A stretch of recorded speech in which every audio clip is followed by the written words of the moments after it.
I want to bring up something that we actually didn't really get to in the last few days. But Justin Falk of the St. Louis Blues, they. Spicy. Let me get a sip of coffee for that one. Yes, of course. He was asked a couple of days ago about not the possibility, but the Blues had some games to play up in Canada.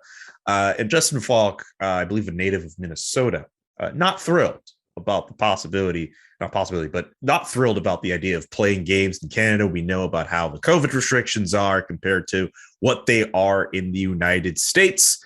And the Flames, they got the Blues and the Flames played against each other, and the Flames wax, bam, bam, bam, like just a 7-1 demolishing.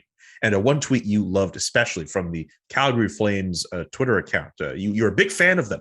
We see why the Blues wanted to get out of Canada quickly.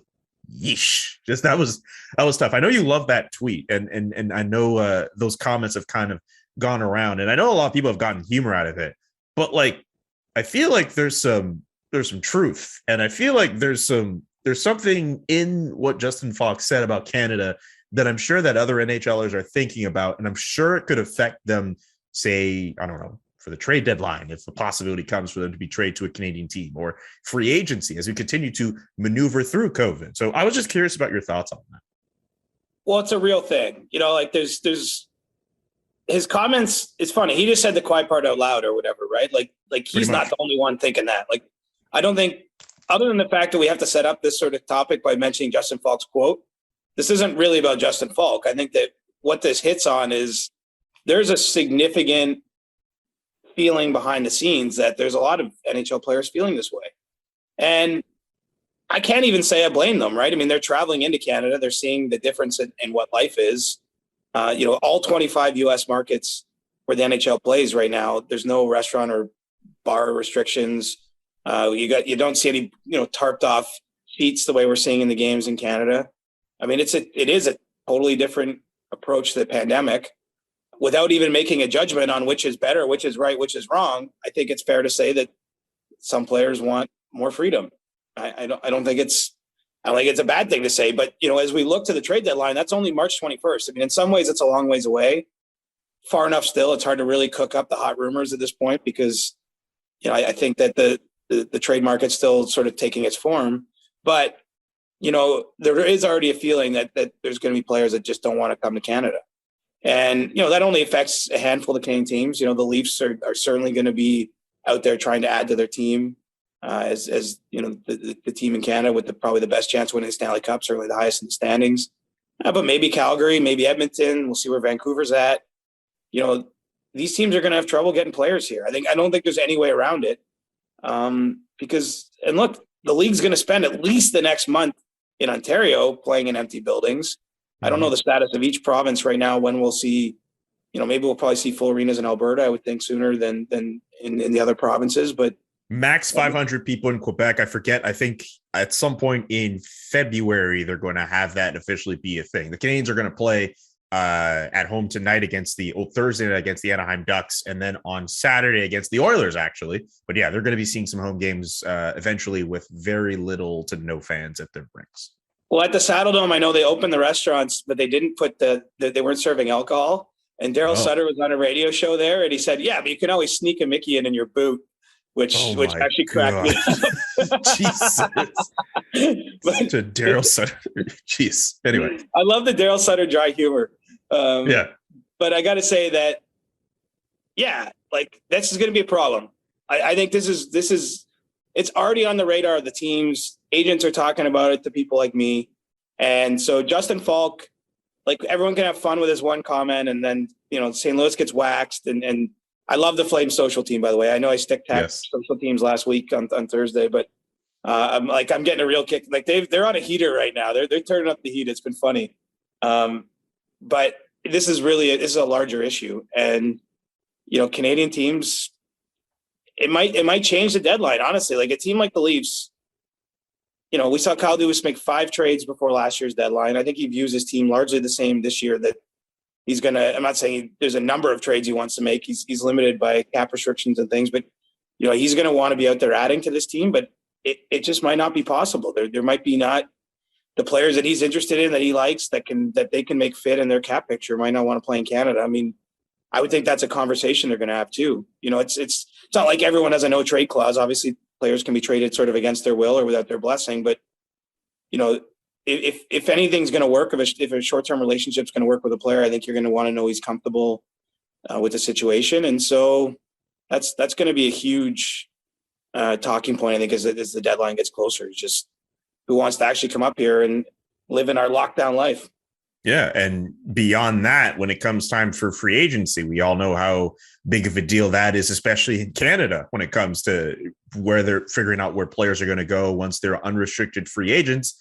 I'm sure even as we get to the summer, depending on how things go, some people might not even want to risk it and just say, hey, you know what? I'm just going to stay in the States, as opposed to joining a Canadian team for boatloads of money. In certain cases, they may even have to overpay to bring them here. So yeah, this is something that could be, yeah, you're right. I like the way you're putting it. Like Justin Falk kind of said the quiet part out loud. Like I don't know. It's something to think about. Well, and here's the thing. For agency, the one difference is, though, is players are paid in America no matter where they play. Like the money is the same. And so players will always still come up and, you know, if the contract's good enough, you'll still get guys here. I mean, look at Blake Coleman, right? He's an American citizen, won 2 Stanley Cups in Tampa, signs in Calgary last year in the offseason on a 6-year deal. So, you know, there still will be players that come to play here for the contract. But once you already have your contract, which is what guys already have now, like what they're going to be paid is the same the rest of the year, no matter where they play. I just think some of them are unwilling. I know, in fact, that there's players that are unwilling to come to Canada and under these circumstances. And it's just one more thing to navigate in addition to the cap, in addition to the flat cap, blah, blah, blah, blah, blah. For a team like the Leafs in particular, I think it's going to affect because, you know, I think all things being equal, they would like to be aggressive at the deadline. Yeah, considering there's guys like Jacob Chychrun out there who are looking for new homes. Like I was talking about with Justin Cuthbert earlier this week about whether or not the Leafs should be interested in a guy like Jacob Chychrun, who at his best could be a really good offensive defenseman, but he might just want to chill in Florida instead. He might want to go to LA or somewhere else. Could be. I mean, I'll say the Leafs have inquired about him, but I don't sense that they're one of the teams really in on Chychrun. Like, I think that, yeah, you got a list there. Boston, Florida's still around. Sounds like the Rangers have cooled their interest, but you know, there's other American teams. I don't know of any Canadian teams that are hunting heavy for Jacob Chychrun. Yeah, or John Klingberg's also another example. We can go through a whole list of players. We could easily do that, but maybe closer to the deadline if they haven't already been moved. Just because I know it's still January. You know, the hot stove is like lukewarm right now, but we're seeing some names. Don't worry. By the time real defensemen in particular, I think. Like you got, you know, potentially the 2 guys at Anaheim, Hampus Lindholm and Josh Manson. You know, these aren't all the biggest names, but you got Ben Sherratt, Rasmus Ristolainen, Colin Miller, Calvin DeHaan, Klingberg, as you mentioned. You know, that's a lot of blue liners potentially to move. Doesn't always shake out that way. That's just kind of how it's going. Oh, I didn't even mention Mark Giordano. Nope. In Seattle. So yeah, there's a bunch of players. I'm not saying they'll all be traded, but certainly like that's kind of the market for D. You know, it's a relevant topic when we're talking about the Leafs too, because you know, I think it's a defenseman the Leafs will ultimately, if they only make one deal, I'm guessing it's for a defenseman. They might end up making more than one. You know, might get a depth forward as well. But yeah, it hasn't taken form yet. I can't tell you exactly who and how and when and where. But you know, part of the conversation that we've never had previous will be, will that player want to come and live and play in Canada? Yeah. Let's transition over to an American team, actually, the Philadelphia Flyers, who have found ways to be really bad. Remember, they had like a 10-game winless streak, and ultimately Alain Vigneault had to go. They are still down bad. They're in the midst of a 13-game winless streak right now. Chuck Fletcher, the GM, spoke to the media, said they're in need of an aggressive retool. Now where there's talk about Claude Giroux's future in Philadelphia. What do you make of the situation with the Philadelphia Flyers right now? Well, Giroux's going to be interesting, right? I mean, if he gets traded by the deadline, that's a big name and a potentially big addition. Like, he's still a useful player at this stage of his career. I know he's playing the back nine right now. He's you know, the end is closer than the start.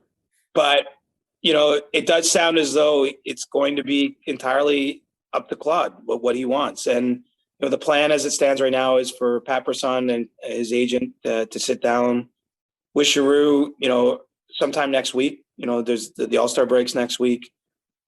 Start mapping out a plan. Maybe he's doing his list of pros and cons, man. Do you want to be an all-time Flyer? I mean, he's one of the legends of that franchise. Do you want to chase a Stanley Cup? Is that what's important? Ultimately, I think that he'll drive the bus here because he has a no movement clause. The good news for that is if he gets traded, he's going to a team that they feel has a chance to win a Stanley Cup. Reminds me a little bit of Jarome Iginla, right? Mm-hmm. When Jarome Iginla initially got traded out of Calgary, he had the choice of a couple teams. Ironically, Pittsburgh and Boston were two of them. He chose to go to Pittsburgh, and then they played in a playoff series, and Boston won on the way to going to the Stanley Cup final in 2013, I guess that was. But it will be a similar type of situation where, I'm sure Claude's only thinking about teams that are at the top of the league. We'll see if it's Colorado that has interest or someone else, and then he makes a call on it. So, beyond that, there's definitely work to do for the Flyers. I mean, I mentioned Ristolainen. They have Keith Yandel as well on an expiring contract. At minimum, you're trying to turn some of your current day players into future assets. If you're Chuck Fletcher, I mean, they've had 2 losing streaks of one of 10 games and one longer than 10 games. That's ongoing. So, I think it's clear that they're not rebounding and making a run for the playoffs unless lightning strikes. And so, he got a vote of confidence, Chuck Fletcher, the GM, but the heat's up on him now to try to find some solutions here, open up some cap space and make some of those deals.